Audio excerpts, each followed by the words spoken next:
Hi guys, thanks for joining me on Making with Marilyn. On my last earring video, I made these beautiful glittery earrings out of a chunky glitter faux leather that I got from Hobby Lobby. So we're going to continue with glitter faux leather today, and we're going to use this bright pink. Now, the special thing about the earrings I'm making today is I'm going to use some Infusible ink, and I'm going to cut the word love out of it and add them to the earrings. Now, even though my earrings are Valentine's Day inspired, yours wouldn't have to be. This method would work whether they're Valentine's Day inspired or not. Now, my third layer, which is going to be a slightly larger layer than my main layer, is going to be made out of this faux black leather. And I got this pack off of Amazon. I really like it, and I'm going to talk more about it in the video. I'm going to use my Cricut Maker today with a standard grip mat and a strong grip mat, but you could use other Cricut machines for this process.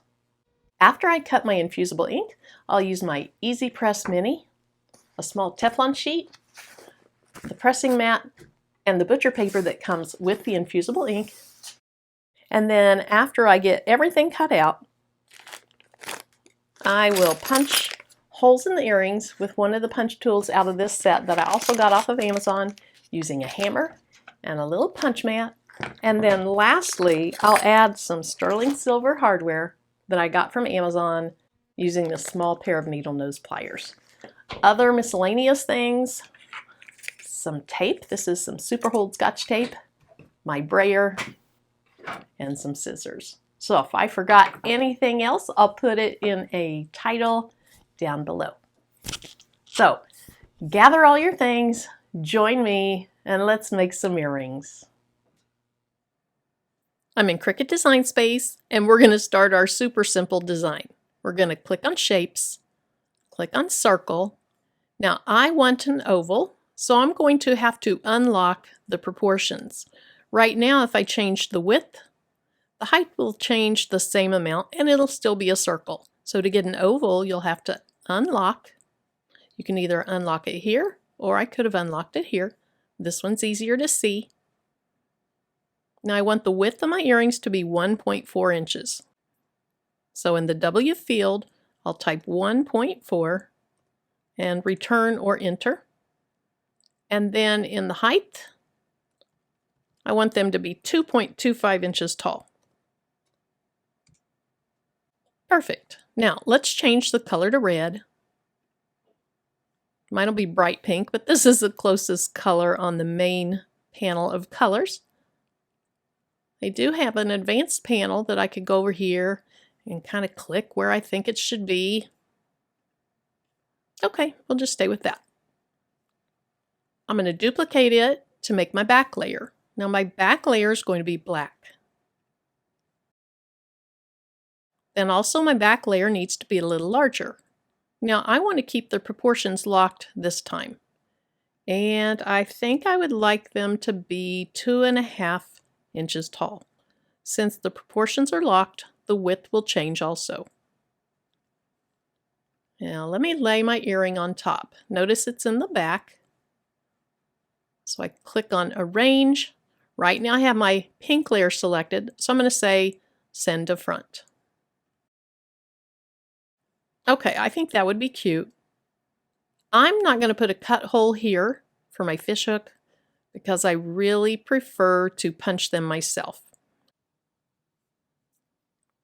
Now the last thing I want to do is add the word love onto the pink layer. So I'll click on text, and I'm going to use all caps. So I'm typing an L, then I'm hitting return, O, return, V, return, E, return.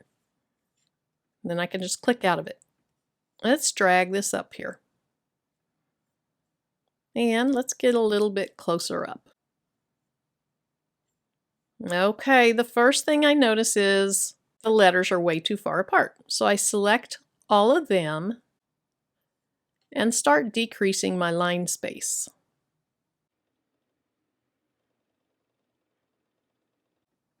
Let's see what happens if I just go -2. All right, -2.5. -3.5. Okay, we're going to stick with that until we know the size of our letters because ours are going to be a lot smaller than this. Now, the second thing I notice is they're really not lined up very well. They're not centered over each other. I can just click alignment here since it's still text. Click on it and say center. Then the third thing is I want a chunkier font. I don't want to pay for it. So I'm going to click on System so I see just the fonts that I've downloaded to my system. Now I want a real thick one. This Arial Black would work fine. I like the fact that it's very plain because my word is going to be so small that I need to have a really plain font.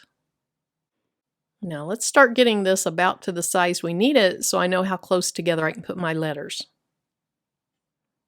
Okay, I want to put them closer together so I can actually make my letters larger.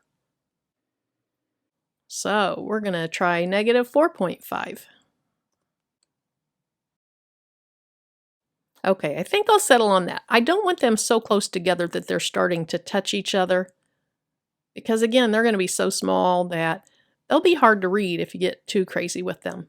I think that's pretty perfect. So the last thing I want to do is go ahead and attach those letters together so that when we cut them, they'll look just like that. So that I don't forget when I make the cut to mirror them, I'm going to go ahead and tell it to flip horizontal now. Then I don't have to worry about remembering. I like my design, so I'll select the whole thing and click duplicate so that I have my second earring.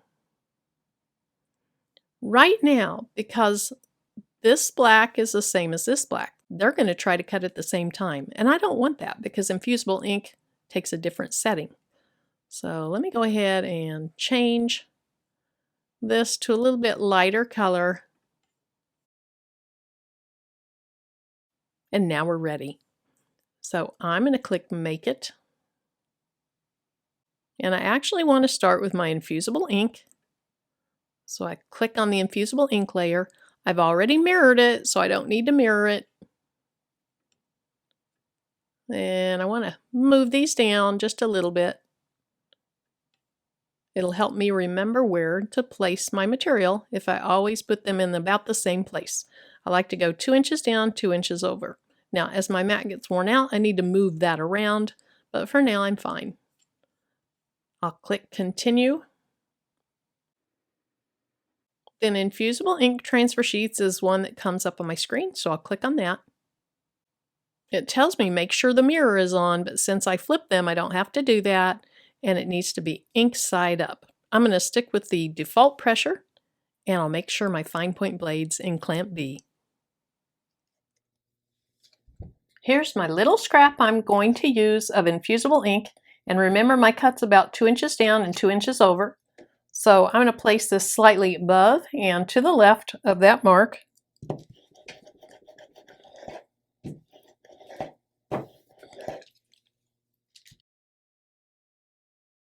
If you haven't used Infusible ink, you're supposed to try to keep from touching the ink very much to keep it at its best. I have a standard grip mat. I've already cleaned my blade, so I'm ready to cut.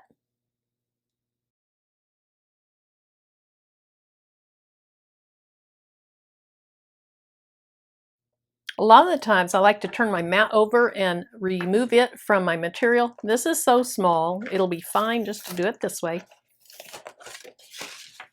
But those of you that watch me know I hate to waste, so even though it seems like this is a really small scrap, it's bigger than the one we used. So I can do something else out of that. Now, to weed the Infusible ink, you kind of just start to get it to move and pop away. Now, I like to break an outside piece. Then I can just grab it, trying not to touch my actual words very much, and just start pulling it away.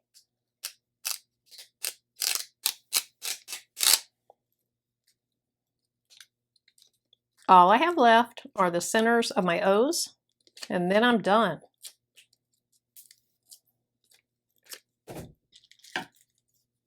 I want to go ahead and cut those apart though because they go on 2 separate earrings.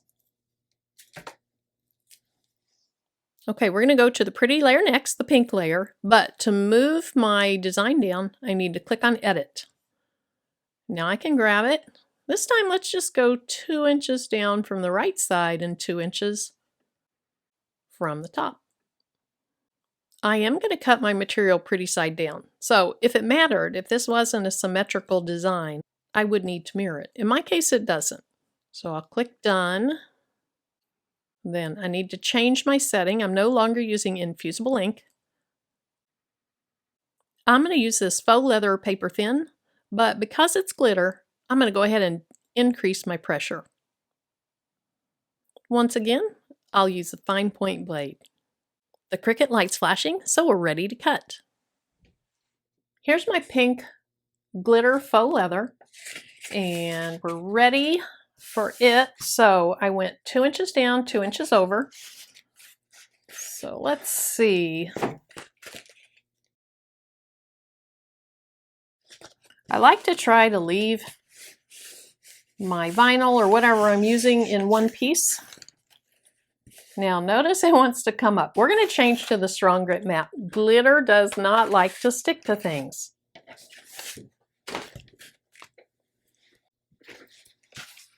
Now because it didn't want to stick, I'm going to go ahead and cut it out so that I can put tape all the way around it.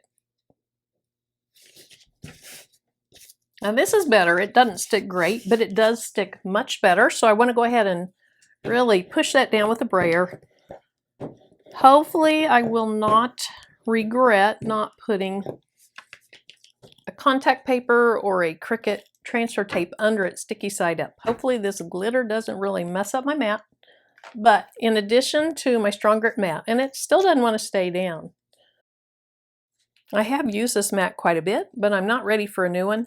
So I'm going to use this Scotch tape around the outside. This is a super hold tape. Some people will use painter's tape around their projects,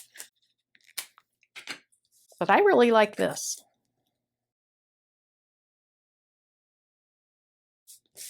If you're using a Scotch tape that's kind of plasticky, hard for the blade to get through smoothly, it wants to hop once it hits it, then you want to make sure that your Scotch tape is not where your cut will be. So that's why I have extra room to the side and above it.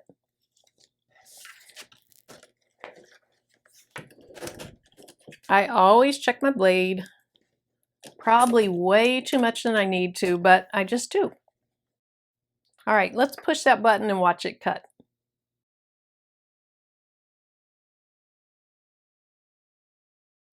Since I have my material down from the top, I can easily check to see if the cut's good. Okay, it is good. It cut through very nicely. If it hadn't, without removing your mat, you could click on the Cricut button again and it'd send it back through for a second cut.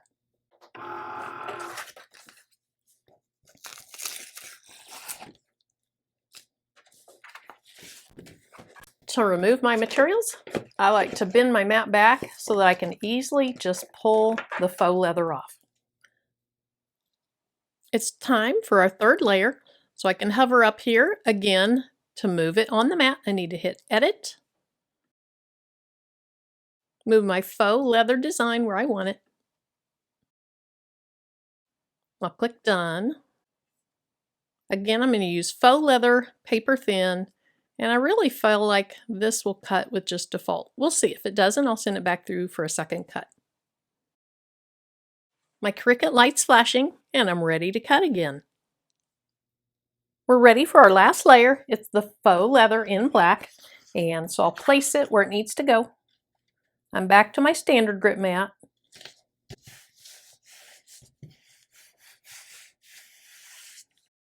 Now I told you I wanted to talk about this faux leather pack. The reason I love this one so much is because the back color is coordinated with the front. It may not be the exact same color as the front, but it's very similar to it.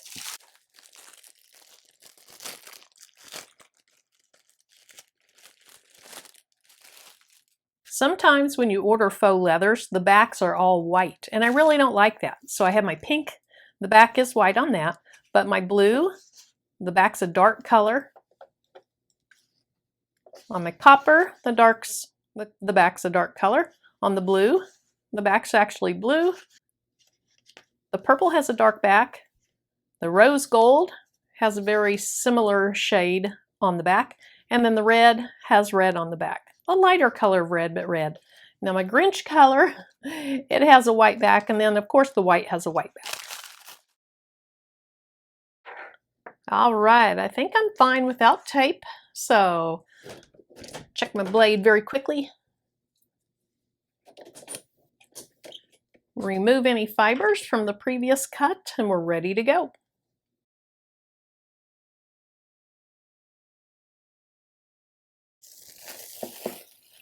All right, once again, I'll check the cut. It's good, so I can go ahead and eject the mat. And we're done with the Cricut. So we'll close it up, move it out of the way.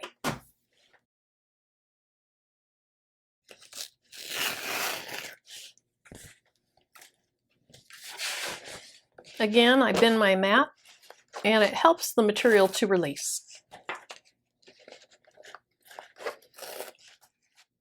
Now I'm going to use my Easy Press Mini to infuse the ink onto the glitter. So I'm going to go with the highest setting. So you press 3 times and all 3 lines light up. Right now they're orange. It'll beep when it's ready, and those lines will be green.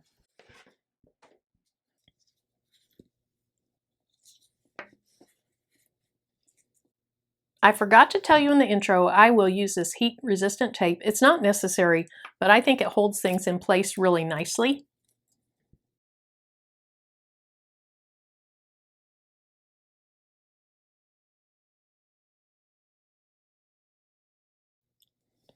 Okay, this tape is kind of an amber color, and so I'm going to go ahead and cut off enough for 2 little strips.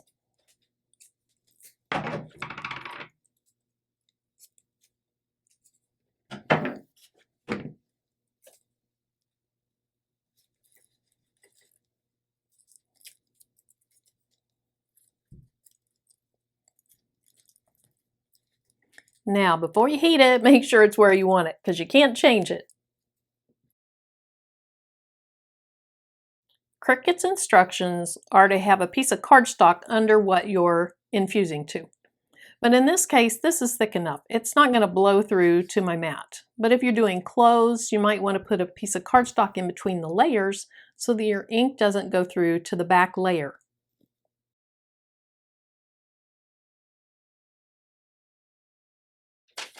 They provide you with a piece of butcher paper. Cover your design with that, and then just place your iron on it. This is a 75-second press, so I'm going to go ahead and use my timer.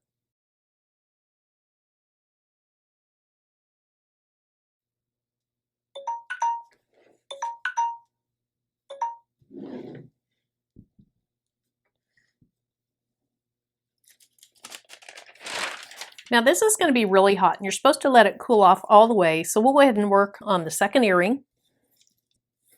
If you weren't in a hurry and you wanted to wait, you could always reuse those pieces of yellow tape, but since I'm in the middle of a video, I'll go ahead and use some new pieces.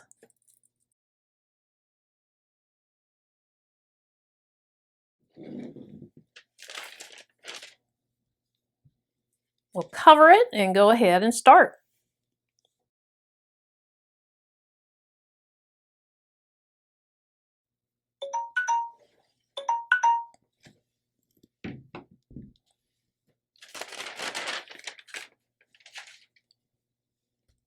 Okay, this side's cooled off plenty, so we'll go ahead and pull that off, see what we get. Cute, cute, cute. That worked out fine, so I have no doubt this side did as well. Okay, I let this cool off for a few minutes, so we'll go ahead and peel off the Infusible ink. And again, we have a really nice product. Now, I can tell that my L didn't quite get all the way on there, so you know what I'm going to try? I'm going to try to repress just that part. And that was user error. That was all my fault because apparently I didn't have the iron all the way up on the top of the L. So let's go ahead and match this back up. I'm probably going to have them take it out of the view of the camera to do it. Okay, hopefully that's good enough. Now I really want to protect my Infusible ink down here because I'm afraid that if I don't, that could turn back into a gas and I could have a problem. We're going to see. Let's see how this works. Actually, I'll put my butcher paper over the whole thing and then I'll figure out where my O starts and protect it.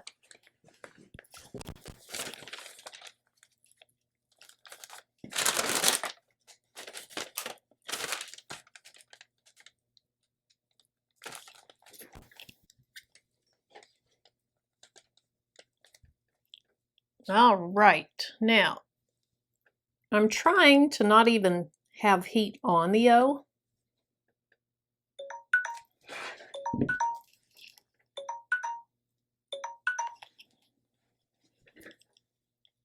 All right, let's hope for the best. Let's look and see how my O looks. All right, the O is still intact. Hopefully I had, yeah, it's hot up here, so I had heat over the whole thing, or over the entire L.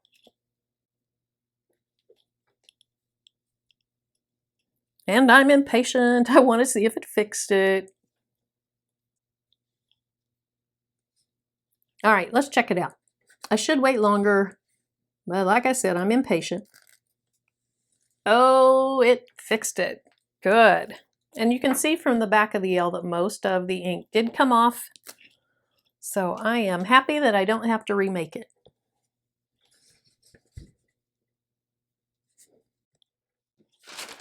I might have gotten my L a tiny bit crooked, but I'm not going to worry about that. Now I'm going to use one of the small punches out of the punch set that I showed you I got off of Amazon. I really like it because you can see exactly where your hole's going to be and you can control it so easily. I want to be close enough to the top of the earring that I don't have to use jump rings, but not so close that it rips out. So let's try here.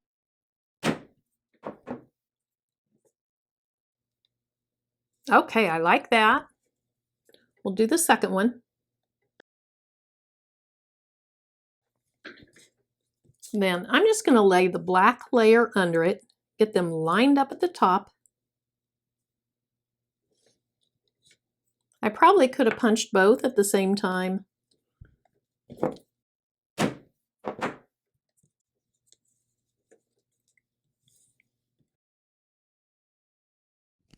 Now, if I'm lucky, the two layers aren't too thick, and I can put both layers through the fishhook. So let's see.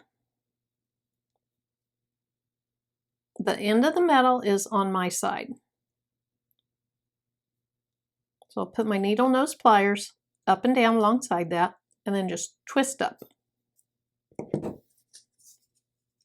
And we'll slide our first layer on, and our second layer. And I think it's going to work, but let's see. If not, I'll have to add a couple of jump rings. So now I'm just twisting in reverse and getting that back in place. And then if I need to close it up a little bit, you can just kind of pull up on it.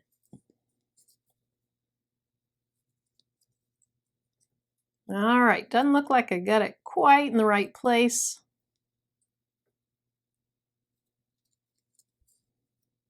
There we go. Much better, and those are really cute. Go ahead and get the second pair done.